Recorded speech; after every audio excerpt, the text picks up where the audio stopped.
really big buzz of a talker all across the country. Natisha Lands has more perspective on a broader stroke. That's right, Aisha. So most of the country has already gone green for health reasons. Georgia is now the 36th state to legalize medical marijuana.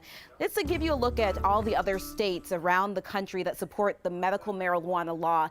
And most Americans, voters, support it on both sides of the political coin as well. But the drug's medical potential is not recognized by the government, and that could be because marijuana is still considered a Schedule I drug, which can make it even more difficult to get research. Want to get some of those comments in. As Ron said, we have been getting thousands of them. So Clayton says this will save so many young lives. I've seen the parents with children that were having multiple seizures per hour as they fought for the initial legislation. Going to Elisa, who said, again, this is lame. Legalize it, tax it, and fix our crumbling infrastructure.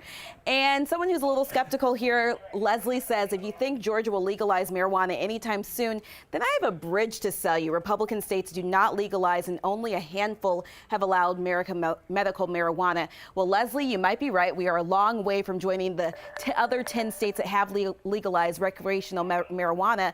But we wanted to bring back our exclusive 11 Live poll from last May. More than half of the respondents thought Georgia should have legal weed, and that was almost a year ago. So a lot of those numbers staying the same now, but that doesn't mean that those under the gold dome feel the same way, at least not at this point.